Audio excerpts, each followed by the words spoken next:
Faustus 1c is a fucking awful name I just came up with for an exoplanet that orbits a red dwarf star system.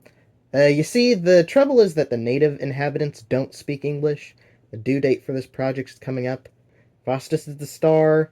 1c means that the planet we're talking about is the second closest to that star. Yeah, of course it's home to aliens, but I put some thought into the boring details, so you will have to wait. One detail I'd like to focus on is the dense atmosphere, because I actually thought about this. If you know a bit about planets, you know that usually a low gravity means a thin atmosphere, but Faustus 1c is both small and very dense. This gives the planet a proportionately small radius for its mass, and since, it's calculated through dividing factors of the mass by the radius, that means a high escape velocity that squeezes the atmosphere. All these factors put together, the dense atmosphere, the very low temperature, the relatively high light levels, means that life on this planet gets very, very big. Because the star is a red dwarf, the majority of native photosynthesizers use red pigments. But if you happen to have eyes, you will notice that green band around the planet's equator. All that green is from plants, like earth plants, because Faustus 1c is actually partially a seed world. True plants, being introduced only like 50 million years ago, were able to outcompete the native autotrophs since they were invasive, but could not colonize much beyond the equator since it's cold. Here's an example of a native photosynthetic organism. This species and its relatives have convergently evolved to look quite a lot like plants, but that's superficial. Genetically, these aren't plants because they don't come from Earth. Some of the most important adaptations of this clade are just there to deal with the snow. Snow just, like, fucking sucks. It has no nutrients, and although it is water, that water is difficult to access, and it freezes roots, and there's just so much of it on Faustus 1c. The native life of Faustus 1c has had a very, very long time to adapt to this cold, though. Autotrophs always have antifreeze proteins and always generate, or not always, but usually generate their own body heat in certain areas. Some real life Earth plants do this, but that is really rare. That's all very boring. Most of the interesting stuff comes from their metamorphosis. That weird jellyfish looking thing is the same species as this tree.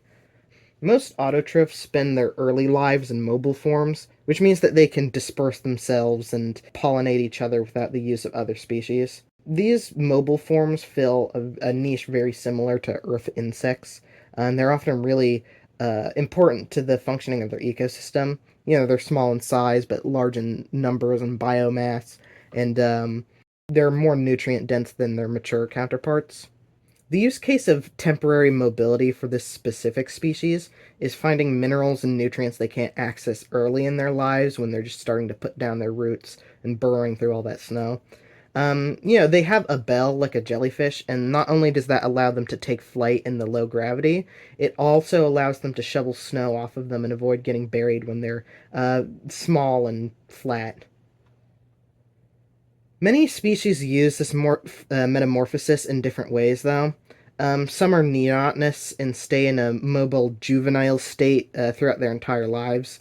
Some are parasitic. Some are aquatic. Some have secondarily devolved their mobile forms, choosing to make stupid, boring offspring and saving the energy others use to create complicated moving tissues. Others deal with the snow by sprouting clones up from their roots, like aspen trees do. A native life comes in permanently mobile forms as well. Like animals, they are diverse. Most are warm-blooded to some extent, though there are quite a few that don't have warm-bloodedness, ectothermy. These species either live around the equator or invest heavily into antifreeze proteins.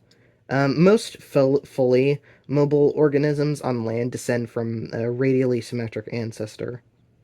Multiple lineages have later evolved a bilateral symmetry, um, just because it's convenient, and but there are plenty that stay radially symmetric.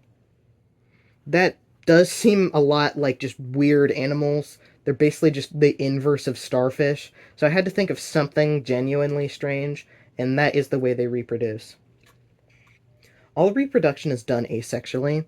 Every individual is a clone of its parent, but their parent's genome may actually change throughout their lives. Um, the genetic diversity of these species comes in when one individual alters the genome of another. In many longer lived species, there are safeguards. Genes acquired secondarily may go inexpressed and are only expressed in their offspring.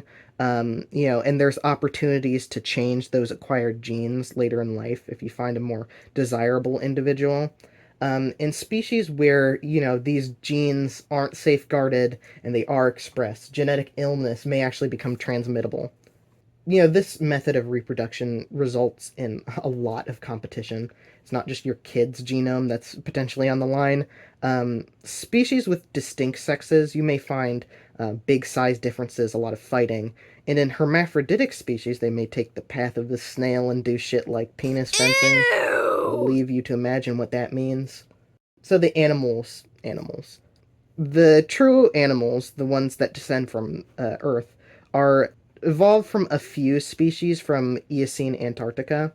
Um, Mammals are good at making body heat, so they are the animals that tend to have the most success in the coldest regions, often growing gigantic to deal with the severe cold. Exception to this is bats. They have these big wing membranes that have veins and shed a lot of heat, so they are stuck exclusively around the equator.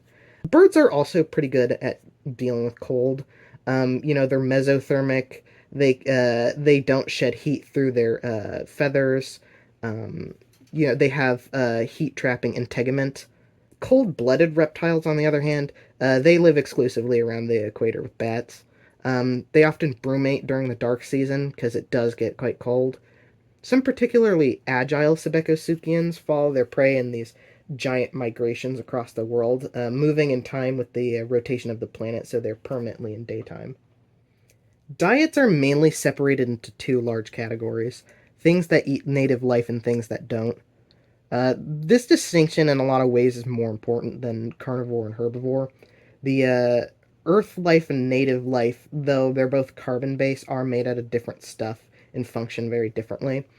A mammal, for example, that chooses to eat native life will have to anatomically adapt and specialize in eating stuff that's difficult to process, in order to meet all their nutritional needs, and vice versa. This means if your diet doesn't match your origin, it just naturally encourages a herbivorous ecology. If you have to specialize heavily anatomically and, in your microbiome, having to eat something that's difficult to process, having to chase it down as well isn't great for survivability. There are some specialized species that eat both types, especially at the edges of the equator. But these, like omnivores, tend to be on more one side than the other. There are some species that have a truly adaptable diet, but it's uncommon. Lastly, the most fleshed out aspect of this world building project: the people, who I can't get super into because I'm already having to skip over a bunch of details for brevity. But they're animals, they're mammals, they're big, like the biggest, they're herbivores, they knuckle walk.